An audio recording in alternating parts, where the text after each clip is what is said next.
Mga ka-viewers, ganito pala ang tamang paghiwa ng mga prutas. Panoorin po natin. Number 1, butulin mga dulo ng pinya. Hiwain sa may bandang gilid at pagkatapos hiwain naman ng pa-cross ka. Ganyan po at hiwain naman pa-vertical. Okay na at madali na ito kainin. Number 2, mangga. Hiniwa sa gitna. Ikot-ikutin lang pakaliwa at pakanan. Matatanggal na ang buto. Pwede na kainin ito gamit ang kutsara. Hindi na problemang marumihan ang kamay. Number 3, hiwain ang panting ibabaw sa laman ng melon. Hiwain pa vertikal, magkabilaan. Hiwain ang balat, magkabilaan. Magtira, parting gitna. Hiwain na ito ng pa-bite size. Napakaganda at madali na itong kainin. Number 4, hiwain ang pakuan sa gitna. Then, hiwa-hiwain ng pa-cross cut. Then, hiwa-hiwain naman ng pa-vertikal. Napakadali na itong hawakan at kainin. Sa ganitong paraan, ay hindi ka na mag-aalala sa maruming mukha sa pagkain ng pakwan. Number 5, tanggalin magkabilang dulo ng kiwi. Hiwain bahagya sa gitna at balatan ito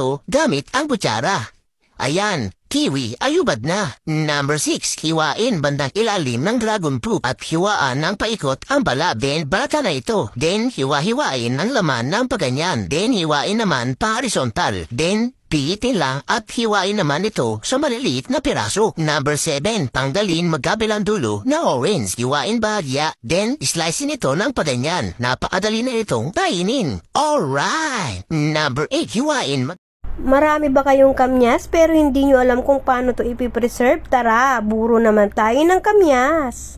Bukod kasi sa pinatuyong kamyas ay pwede rin natin itong iburo. Perfect na perfect to kung magsasaing kayo ng tulingan o maggagatan ng kahit anong isda.